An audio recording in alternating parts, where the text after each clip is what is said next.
Bienvenidos a una edición más de Causa Justa. Se está estudiando en el Congreso de la Nación el presupuesto general de la Nación para el próximo año, en donde una cápita especial tiene que ver con lo solicitado por la Corte Suprema de Justicia para el Poder Judicial en cuanto a crecimiento vegetativo de cantidad de funcionarios, cantidad de magistrados que se jubilan y deben ser reemplazados, cantidad de cargos nuevos, infraestructura, cantidad de sistemas informáticos o de la red informática para el expediente digital, por así decirlo. Muchos elementos que tienen que ver, en fin, con un punto, el punto del servicio de justicia.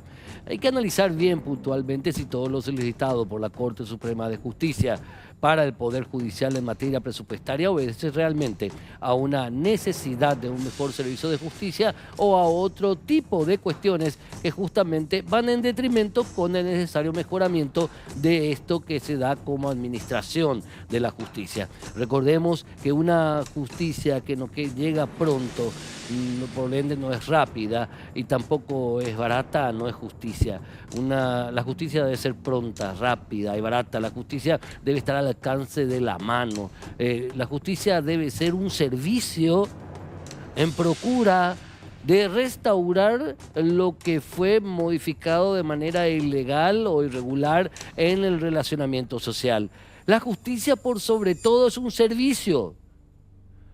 Es un servicio y eso lo tienen que recordar aquellos integrantes de la máxima instancia judicial que creen que son una especie de superhumanos, creen que son una especie diferente, que por haber sido designados por A o B motivo como miembros e integrantes de la mesa del 9º piso del Palacio de Justicia en su Torre Norte ya son superiores a los demás, que así como llegaron pueden irse de manera similar. Y por ende tienen que estar preocupados, no necesariamente por el momento en que van a irse, sino por el legado que puedan eventualmente dejar, si es que están interesados realmente en dejar un legado o lo que único que buscan es satisfacer sus propios intereses empresariales, comerciales, personales. Entonces hay que tener en cuenta que los principales elementos de un servicio de justicia ideal y eficiente es el valor humano que se le dé en atención y dignidad al usuario justamente del servicio. Y estoy repitiendo mucho la palabra servicio, no en vano, sino como un mensaje para que desde la Torre Norte del Palacio de Justicia se den cuenta que la ciudadanía poco y nada cree justamente en el Poder Judicial, porque lo último que se tiene es eficiencia ni tampoco un trato digno. A la vuelta del corte, el primer tema del día de hoy. En tu casa o en la oficina, cuando estás en movimiento, también sentado en ese lugar donde tan cómodo te sentís, abrí tu cuenta Visión, estés donde estés, gratis, sin saldo promedio a mantener, sin firmas y sin ir al banco. Para mayor información, escribinos al 021-414-3000. Visión, más digitales, más humanos. Recientemente, el Tribunal de Cuentas, primera sala de la capital, resolvió emitir una medida cautelar que tiene como trasfondo una presentación realizada por la Procuraduría General de la República a instancias o pedido de la Dirección Jurídica de la entidad binacional Yacyretá, contra una resolución tomada en junio pasado, en las últimas semanas del gobierno anterior, por el Ministerio del Trabajo y su correspondiente viceministerio del Trabajo, en donde se homologó un acuerdo entre sindicatos de la binacional y el director en ese entonces de dicha entidad, el doctor Nicanor Duarte Frutos, en donde se le daba el fuero sindical a 700 dirigentes sindicales. Recordemos que Yacyretá tiene 1.900 funcionarios aproximadamente, unos 100 más, unos 100 menos, y de los cuales 700 tienen fuero sindical hoy día por la homologación de este acuerdo. Ni bien ingresaron las nuevas autoridades de Yacyretá, dijeron, esto no puede ser, esto no corresponde ni siquiera a las normativas laborales vigentes. Y el Tribunal de Cuentas, primera sala de la capital, lo entendió así. Hoy nos acompaña el doctor Eduardo González, quien es titular del Departamento Jurídico de la Entidad Binacional Yacyretá, que fue el primer impulsor o el impulsor de esta acción que derivó en esta medida cautelar. Doctor Eduardo González, bienvenido a Causa Justa. ¿Cómo estás? ¿Qué tal? ¿Cómo estás, Héctor? Un saludo para vos, también para toda la teleaudiencia. Para explicar un poquito este tema, creo que lo resumí un poco acertadamente, pero deja como precedente la utilización de figuras en el ámbito administrativo que están insertas en la nueva ley administrativa entrada en vigencia, que es la Ley General de Administración o algo así, no me recuerdo bien el nombre, que deja una jurisprudencia muy interesante, doctor González. Contanos, por favor. Sí, esto realmente es lo que tiene que ver con lo que se había planteado. Esto lo realizó la Procuraduría General de la República, el doctor Marco González. Estuvimos trabajando en conjunto ante una situación que bien lo relataste. Era una adenda al contrato colectivo de trabajo con respecto a algunos puntos. Realmente nosotros, y eso es para dejar bien en claro y también para la tranquilidad de los funcionarios de la institución, nosotros atacamos la adenda número 2, que hacía referencia a la posibilidad de que todos los miembros de los sindicatos tengan fuero sindical. Y ahí que vamos cuando la información que tenemos por parte del Ministerio del Trabajo, porque ellos son los que manejan esa lista, es que más o menos 700 personas podrían ser los que estuviesen dentro de este beneficio, ¿verdad? Nosotros consideramos que esto era irregular, un acto administrativo que no correspondía, debido a que la propia ley, nosotros nos manejamos por el derecho privado, en este caso el derecho laboral, establece que son 11 los funcionarios, las personas que en cualquier institución pueden tener fueros sindicales. O sea, de todo el plantel de funcionarios de cualquier institución pública, no importa que en este caso sea una binacional como Yacyretá, que se rige por el derecho privado, pero se rige por nuestro código laboral que habla de los fueros sindicales. De todos los funcionarios, cada institución, un máximo de 11 pueden tener fuero sindical. Eso es así taxativo, doctor. Es taxativo lo que establece el código laboral. Sí. Evidentemente, tenemos que entender que esto sí se sobrepasa, ¿verdad? Eso es en Yacyretá y en cualquier otra institución vemos que se sobrepasa y se entiende. Pero a lo mejor podemos hablar de las comisiones directivas y más cuestiones hasta cierto límite, pero que todos los sindicatos o todos los miembros de sindicatos tengan fuero, a ella es otra cuestión porque se desnaturaliza lo que se busca principalmente. Ante esta situación, porque había otras dos adendas más, la 1 y la 3, que formaban parte de estas negociaciones que nosotros no cuestionamos, ¿verdad? Uno es un tema de guardería y otro eran otros beneficios que se habían obtenido, que también está inclusive por resolución del Consejo, ¿verdad? Del Comité, entonces estaba aprobado. En este caso particular de la adenda 2, sí teníamos nuestros cuestionamientos en el tema de lo que tenía que ver con las obligaciones, hasta dónde el tratado permite que solamente el director pueda tomar algunas obligaciones. Eso fue lo que se atacó. Y de ahí surge, dentro de lo que estuvimos estudiando, la posibilidad de implementar la acción de lesividad. A ver, ¿qué es la acción de lesividad? Lesividad, ahí está mejor dicho. Lesividad. Lesividad. Sí, es una posibilidad que tiene la propia administración de cuestionar un acto administrativo que lo considera irregular. Del propio Estado. O sea, es una especie de Estado contra Estado. Exactamente, Sí. pero cuando se dan algunos presupuestos, ¿verdad? Ok. Cuando se va en contra de hay alguna arbitrariedad o alguna cuestión ilegal, que como te estaba manifestando, nosotros consideramos que este era un acto irregular y también ilegal porque va en contra de la propia ley, el código laboral. Entre paréntesis, vamos a profundizar un poco el concepto de la figura de la lesividad, que, según me enteré, es la primera vez en el país que se aplica a esta figura como control de actos administrativos del Estado por parte del Estado, y que es una figura muy moderna en el ámbito del derecho administrativo y del ámbito del derecho procesal. O sea, eso pude leer rápidamente, ¿verdad? Porque es una materia de la cual yo no ahondé mucho nunca, alguna vez lo haré, pero bueno, esa figura de lesividad le permitiría, por ejemplo, a un particular que tenía un ejemplo, un cargo de confianza, y es quitado del cargo por la propia persona que lo colocó o por el nuevo director o jefe o que viene. Esa persona, si es que es quitada ese cargo de confianza sin ninguna justificación, ¿puede recurrir a ese tipo de figura, la figura de la lesividad, doctor? Entiendo que no. Ah, ok. Entiendo que no, porque realmente si fuese dentro del ámbito administrativo, por ejemplo la ley de función pública, Sí. entonces uno tiene que recurrir al Tribunal de Cuentas. Y si estamos en el derecho laboral, Sí. porque hay instituciones de empresas del Estado que se manejan por el Código Laboral, entonces van al fuero laboral. Entiendo. En este caso, en este caso de la acción de lesividad, lo que se tiene que ver es la irregularidad de un acto administrativo que afecta inclusive puede afectar a derecho de forma general como también de forma particular desde el punto de vista subjetivo de derechos de particulares. Sí. Veo que en otros países está desarrollado inclusive los plazos para poder presentar. En España, por ejemplo, veo que se tiene 4 años para poder plantear una acción de este tipo. Una acción de lesividad. De lesividad. Porque Ok. acá lo que es un acto irregular que puede ser revisado y que también no existe una forma de que sea revocada ya por la propia autoridad que dictó la norma o el acto administrativo. Entonces, por eso que se recurre a la acción judicial para revocar este acto irregular. Porque, a ver, lesividad en un significado directo del diccionario, lesividad viene de lesivo, viene de daño. De daño. ¿Verdad, doctor? Sí. ¿Sí? Pero imagínate, porque para nosotros con esta situación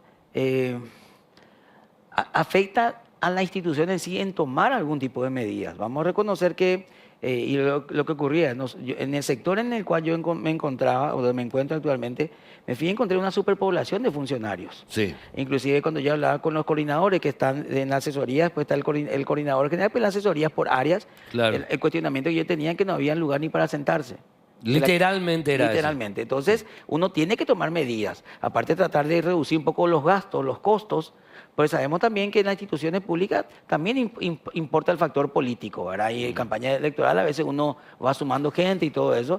Implicaba tomar algún tipo de decisión o acciones. Y esto implicaba que nosotros teníamos, antes de esta decisión que se tenía en la EBI, que había más o menos 12 sindicatos. Cuando se tomó la decisión de esta adenda, se sumaron 18 sindicatos. Claro que le beneficiaba porque todos los que formaban estaban en los sindicatos iban a tener la posibilidad de tener el fuero sindical que imposibilita que sean desvinculados. Y así es que tenemos que inclusive hasta a personales superiores o gerentes, si vamos a hacer un comparativo, se sindicalizaban. Para no ser desvinculado posteriormente. O sea, salió esta adenda y la muchachada encontró el sindicalismo como una pasión. Como un elemento para evitar ser desvinculado. Entiendo. O sea, se usó de una manera irregular una figura que es muy noble. Claro, por eso nosotros no estamos en contra del sindicalismo. Es más, los beneficios que se han obtenido hasta ahora hay que respetar, Claro. porque es un derecho adquirido. Solo que en esta parte sí hay una desvirtualidad de la norma. La norma es clara en cantidad de personas que tienen fueros sindicales, porque también tenemos nuestro contrato colectivo, porque están los negociadores también del contrato colectivo y otras figuras más que son 3 por cada sindicato que nosotros tenemos que respetar lo que Claro. dice.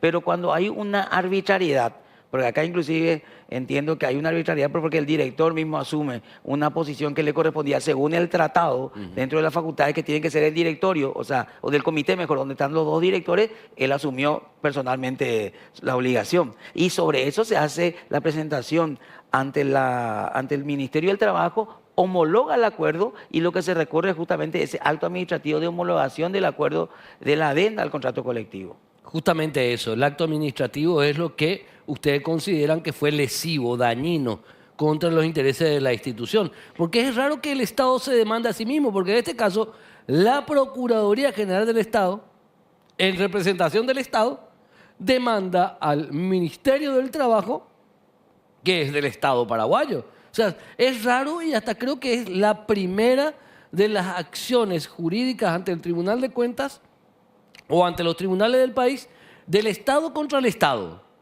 Porque me imagino que el Ministerio del Trabajo de alguna manera debe responder. ¿O quién debe responder en este juicio? Nosotros planteamos una nota planteada, es la primera vez, vamos a reclarar que es la primera acción de lesividad que se planteó, según lo que me informó el En la historia procurador. jurídica del país. En la historia jurídica del Mirá país. un poco. Es la primera. Y lo que hicimos fue justamente presentar una nota al procurador y al Ministerio del Trabajo. El Ministerio del Trabajo también señala que ese acto era irregular. Ah, señala. Señala, y es uno de los elementos probatorios que presentamos, por eso conseguimos la medida cautelar también, Ah, porque se aviene a aceptar. que el acto administrativo es irregular. Irregular. Es irregular. Entonces, en base a eso, se presenta la acción, se corre traslado al Ministerio del Trabajo y a la Procuraduría también, porque siempre cuando uno plantea una acción contenciosa, para las medidas cautelares no se hace inaudita parte, se corre traslado. Claro. Esto que cayó en la primera sala y lo que se resolvió fue correr traslado a la Procuraduría y al Ministerio del Trabajo, que contestaron que estaban de acuerdo con el Pero acto. esta es una medida cautelar, el fondo de la cuestión aún no fue resuelto. Esto es solamente la medida cautelar, el fondo de la cuestión se tiene que discutir, es lo que dice justamente el fallo, el preopinante, así lo dice el doctor Gonzalo, y ahora hay que seguir arrimando las pruebas y ellos tienen que después analizar. Pero lo importante es tener una medida cautelar de este tipo, no sobre el fondo, sino sobre la cuestión en sí, porque permite también que la institución pueda tomar decisiones.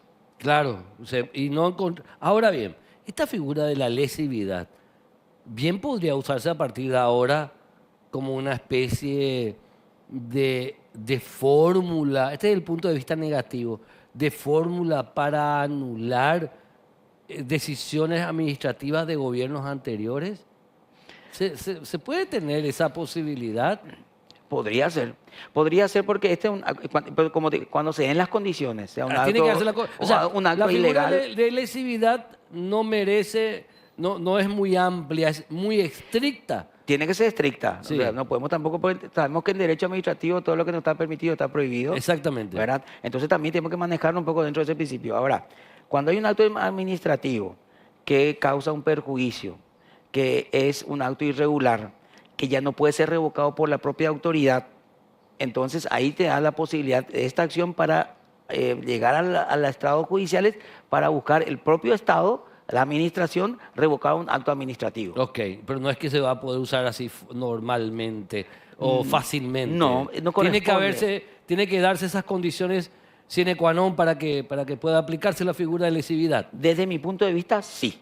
O sea, no puede ser también algo que se maneje tan arbitrariamente o burdamente. Hay que ser concretos, ¿verdad? Porque también puede ocurrir que en la administración constantemente hay cambio y podría también tener ese perjuicio, ¿verdad? Claro, yo por creo eso. que hay que ser serios también en el planteamiento. Acá lo vimos como por eso te digo, había 3 adendas al contrato colectivo. No discutimos la adenda 1 ni la 3. La 2 sí, porque es algo irregular.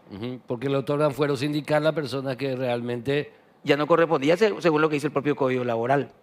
Pero hasta 11 nomás pueden ser los que pueden tener fueros sindicales, que inclusive pueden ser, o sea, vamos que en la práctica son más, pero llegar de tener 50, 60 a 700, y son gente que se acoge habiendo sido, según nuestro régimen de escalafón, personal superior, y que prohíbe inclusive el propio Código Laboral prohíbe que los gerentes o que tienen cargos superiores se sindicalicen. Sí. En este caso, se sindicalizaron siendo personal superior al solo efecto de evitar que sean destituidos. ¿Y esos tanto todavía no pueden ser destituidos? Con esta medida cautelar, si no forman parte directamente de la comisión directiva, y hasta podemos decir que nos informe quiénes son los que el Ministerio del Trabajo tiene que decir quiénes son los que tienen fuero sindical. Realmente. Realmente, y a partir de ahí ver qué decisión se toma. No es para tomar arbitrariedad o hacer arbitrariedad, sino que tenemos que corregir. Lo que está mal hay que corregir. Héctor, Pero esta figura de lesividad está incluida en una nueva ley, la ley que fue aprobada hace poco, ¿verdad? Bueno, lo que acá se justifica es la intervención del procurador, que es lo que le faculta a él a intervenir en representación del Estado aquellos actos que son irregulares, ¿verdad? Es algo que nosotros no se recurrió o sea, se hace mención a la ley en la figura del procurador, pero es algo que se puede revisar. Ok. Doctor Eduardo González, director jurídico de Yacyretá, muchísimas gracias. Gracias, Héctor, a vos. Ya, era el doctor Eduardo González, director jurídico de Yacyretá. Obviamente, los dirigentes sindicales de la entidad que quieran venir a hablar, a poner sobre la mesa sus puntos de vista, su posición, por favor, están absolutamente invitados. A la vuelta al corte hablaremos con un exministro que tiene unas causas judiciales en las cuales él la califica de persecución política. A la vuelta al corte. Nos acompaña el ex legislador y ex ministro Dani Durán para hablar un poquito de la causa en donde él está enfrentando algunos procesos o acusaciones judiciales las cuales las califica y sigue calificando como persecuciones mediáticas, más que nada porque él sostiene que no hay prueba alguna sobre ningún tipo de acto de corrupción que él o pueda haber cometido, tanto en el ámbito privado como en el ámbito público. Dani, ¿cómo estás? Bienvenido nuevamente a Causa Justa. Gracias, Héctor. Para vos un saludo y también para la audiencia. Bueno, es este pleito que nunca acabar y que te siguen teniendo en el ojo de la tormenta cada cierto tiempo, Dani. Claro, nosotros tenemos que entender, para separar bien el contexto de la historia del Grupo Mocipar en dos etapas. Sí, señor. La primera, con la cual se forma el grupo en el año 1991 y termina siendo en el 2017, cuando yo me retiro, vendo todas las acciones y también la renuncia que ella le había presentado en el 2012, de modo a que yo pueda ser legislador, que es lo que la ley permite, que vos no estés en el ámbito privado, digamos, mientras cumplas la función pública. Así que yo solicité un permiso en el 2012 y se cierra todo ese círculo con la venta de las acciones y la renuncia al directorio en el año 2017. A partir de allí se inicia otro proceso en donde la nueva comisión directiva de las empresas del Grupo Mocipar se hace responsable hasta el año 2019, en donde se produce la quiebra de las mismas. Así que eso es muy importante separar muy bien. Yo he recibido hasta ahora, me han incluido nuevamente en 7 causas por el hecho de estafa, siendo que yo ya había sido juzgado en el año 2020 por la misma causa, por así decirlo, estafa, y totalmente sobreseído, no solamente con el juez Gustavo Santander en ese momento, sino también con un tribunal de apelación. Quedó totalmente ratificado por mayoría de que yo ya había vendido y no tenía más ningún tipo de compromiso con la empresa. Ni vinculación ni nada que ver con esa empresa. Y es lo que normalmente, Héctor, la gente entiende, el empresario entiende que cuando vende los activos y pasivos de la empresa pasa a, obviamente, a estar en otro estrato. Es como cuando vos vendes un auto, después de 2 años alguien tiene un accidente, etcétera. Bueno, el responsable es el que está al mando del auto.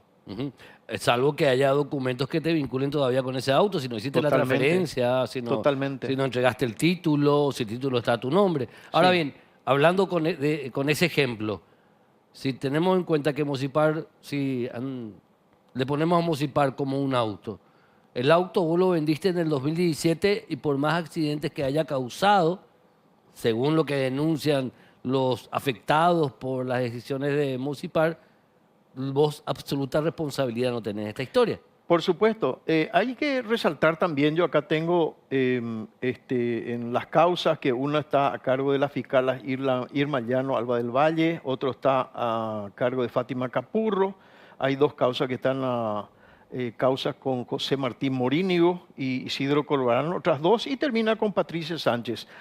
Todas las causas se presentaron en el 2020 después de la quiebra de la empresa. Y acá es lo notable, nosotros en todas estas causas no fuimos llamados a testificar ni tampoco a indagatoria, sino directamente se imputó.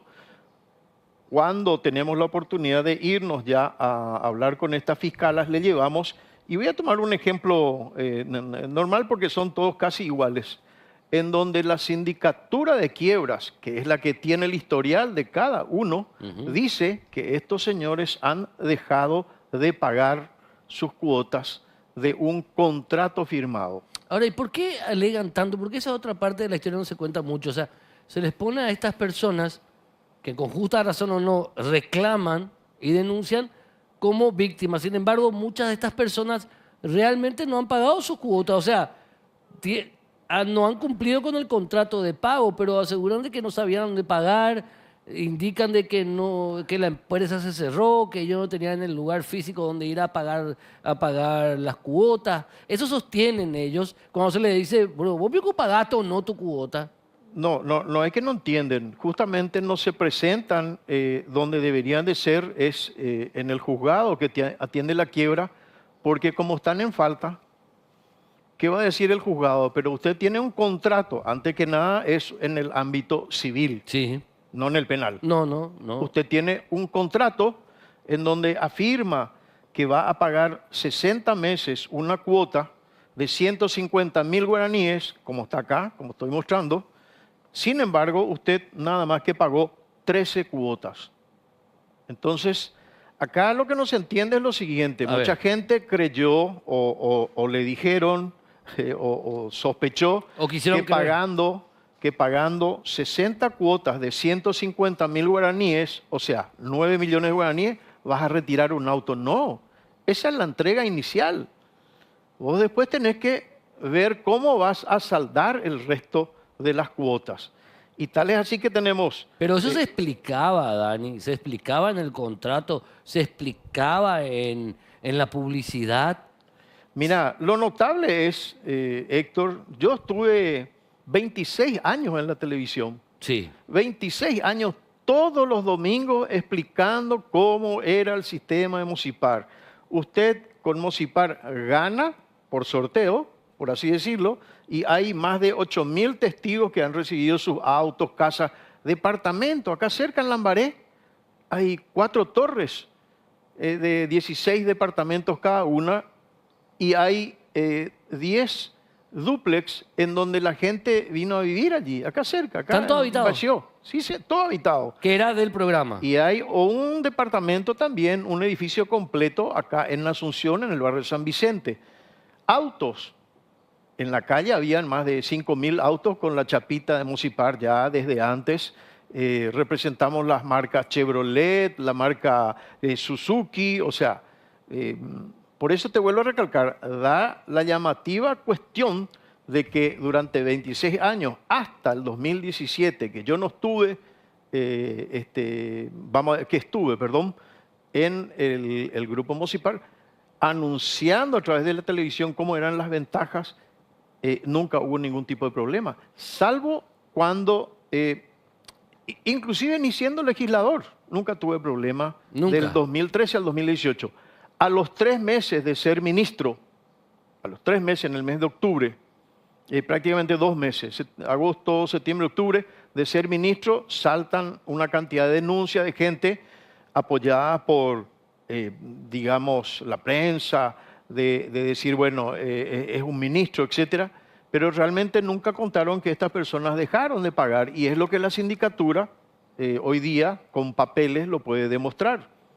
A ver, el problema dice que acusan a Mosipar y a vos como titular de Mosipar en ese entonces. Es lo raro, o sea, porque está claro que vos saliste en el 2017, pero bueno, que supuestamente vos les estafaste porque vos les prometiste que iban a tener pagando 60 cuotas de 150.000 guaraníes y iban a tener una casa o iban a tener un auto. No, no es así el sistema. A ver, El sistema es, vos vas acumulando, hay grupos empresariales todavía.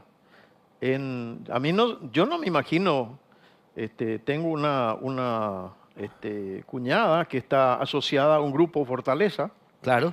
y está pagando. No me imagino que le demande a los de Fortaleza porque pagó 20 cuotas, todavía le faltan para llegar a 240 cuotas y les demande a ellos. No, no me imagino, no cabe. Claro. Sin embargo, esto se usó para meter una cantidad de denuncias, por así decirlo.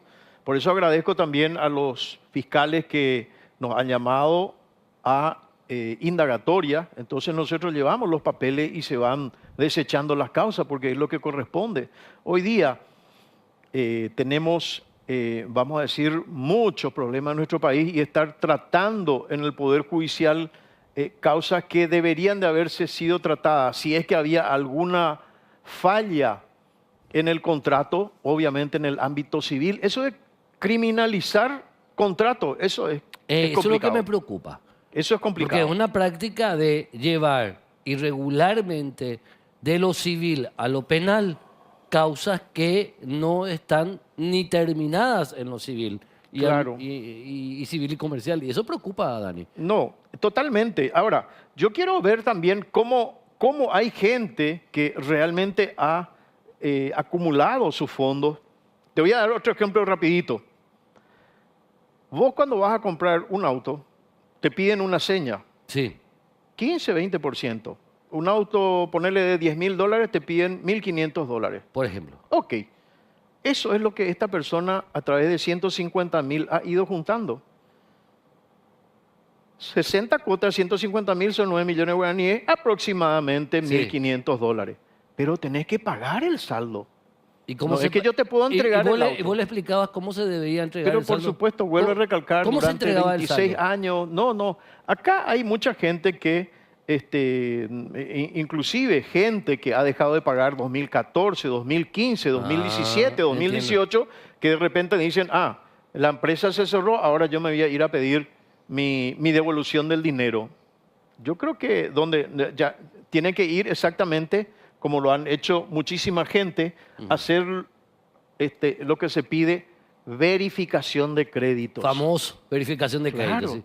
claro. No hacer una denuncia penal en donde nosotros no vamos a indagatoria, directamente se imputa y ahora nosotros tenemos que llevar todas las pruebas que obviamente Esta gente no pagó. desvirtúan. Porque- Y está bien lo que hizo la fiscalía, Sí. yo lo entiendo también. Me hubiese gustado nomás que me llamen a indagatoria para llevar todas estas pruebas, pero obvio que ellos tienen que investigar, me parece correcto. ¿Cómo están las causas en este momento? ¿O la causa? Nosotros ya hemos presentado todos nuestros argumentos uno a uno de las aproximadamente 80 personas denunciantes. Sí. Y lo simpático es que mientras tenemos 80 personas denunciantes, nosotros ya hemos presentado a la Fiscalía el listado completo de más de 8.000 personas adjudicadas a través del sistema de Mosipar, en autos, casas, departamentos. largo de 27 años. dúplex, a lo largo de los 27 años. Bueno, con factura y todo, no es Claro. que decimos nomás, ¿verdad? Entonces, estamos hablando de una situación que, primero lo que vos decís es muy, muy importante. ¿Cómo llevar al ámbito penal un contrato que tiene que pasar por el Preocupante civil? esa práctica. Preocupante. Y Sí. segundo, está bien. Yo siempre suelo decir, siempre que hay una acción, sobreviene una reacción después. Claro. Nosotros vamos a estudiar perfectamente todas las personas que se han dejado guiar por un grupo autodenominado estafados de Mosipar, y obviamente tomar las medidas que nos corresponde en ley. Porque no es fácil acusar, tener que presentar todas las pruebas, el descargo, el tiempo. Normalmente dicen los abogados de que cuando recibís una imputación no hay agravio, es mentira. Mentira. Me han cortado los créditos, nosotros trabajamos, hoy día más de 20 obreros están sin poder trabajar porque obviamente el banco no sabe qué pasa. Esas son cosas que de repente molestan y hay que ver un poco ¿Qué en solicitas circunstancias se realizan. finalmente, Dani Durán, por favor? ¿Perdón? ¿Qué solicitas finalmente? Nosotros estamos tranquilos, tenemos todas las pruebas, pero yo quiero que se dividan las aguas. El señor Dani Durán y su familia hasta el 2017 estuvieron trabajando con la empresa, no hubo ninguna denuncia y desde el 2018 en adelante hasta la quiebra de la sociedad, esa es otra cosa, que obviamente tendrán sus razones. Yo no tengo ni acceso a eso. Entonces, yo creo que es bueno. Y 3 meses después que asumiste el cargo de ministro, te llovieron las denuncias. Y es fácil, pues. Hoy día, vos sabés que bien los políticos, tomo algo que está, hoy salió, nunca lo molestaron a Petengil, mientras fue un gran empresario, Sí. una excelente persona. Y sin embargo, ahora por ser senador ya empiezan, ¿verdad? Y ese caso hay muchísimos de empresarios que de repente entramos a la política para tratar de aportar con nuestros conocimientos y bueno, terminan en otras cuestiones, ¿verdad? Dani Durán, muchísimas gracias. Gracias a vos. Bueno, era Dani Durán, exministro, ex legislador, y hablando un poquito con sus verdades con respecto a este tema. Lo que queda acá es algo preocupante.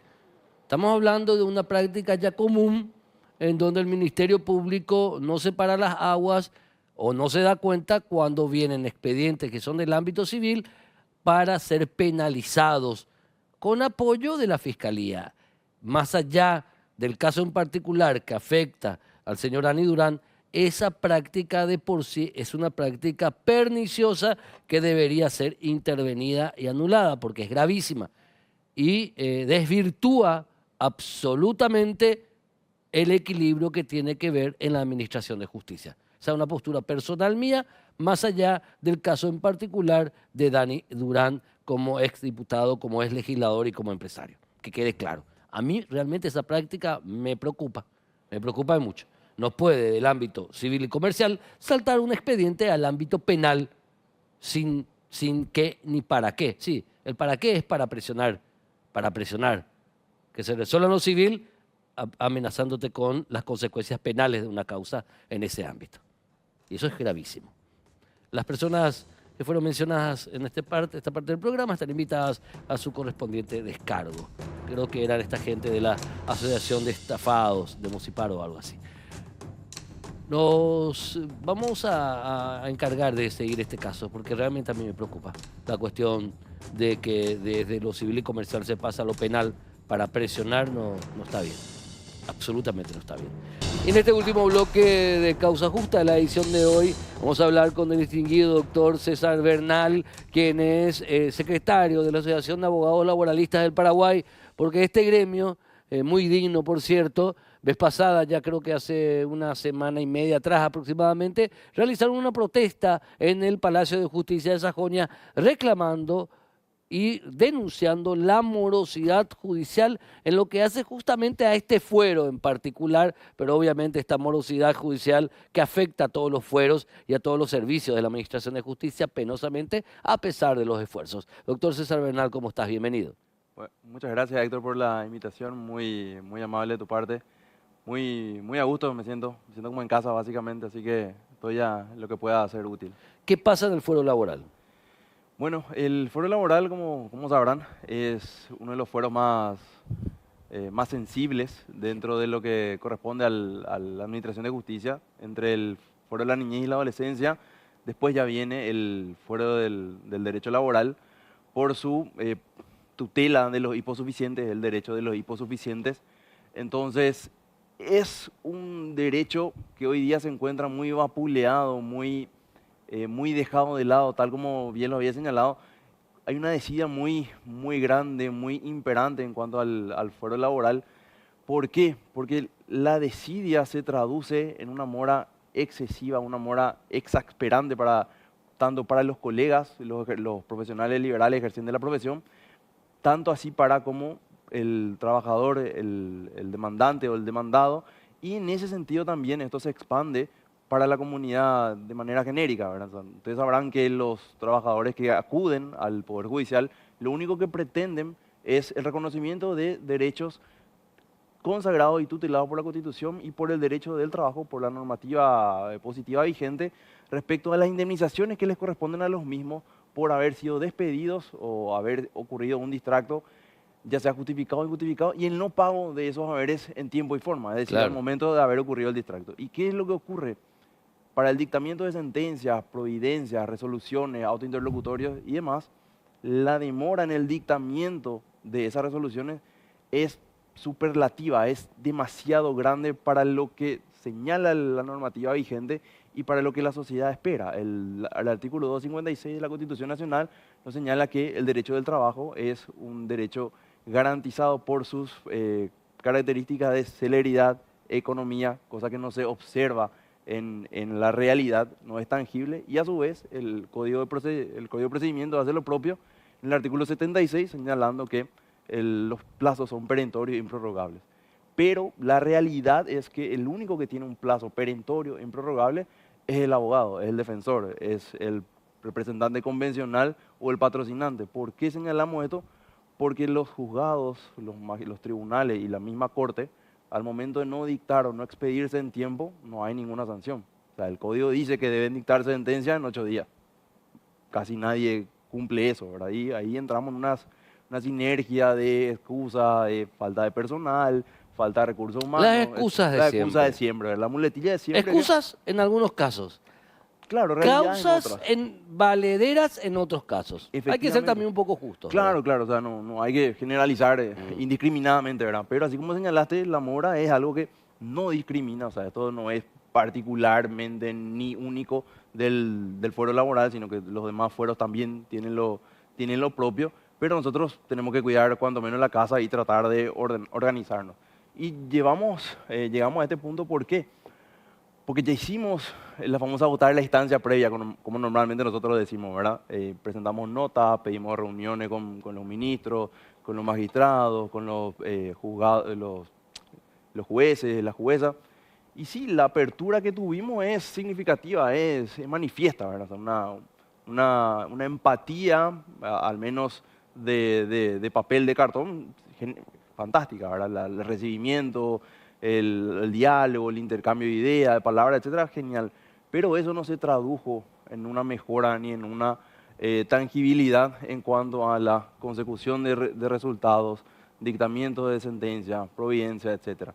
Entonces dijimos, bueno, ¿qué es lo que queda? Y bueno, lo que queda es salir a las calles, dejar un poco de lado la corbata y lo que señala la acordada, no recuerdo el número, pero del año 98, dijimos, bueno, salgamos y manifestémonos, hagamos saber esto a la comunidad jurídica en general, a la ciudadanía y también para que los clientes vean, porque el cliente exige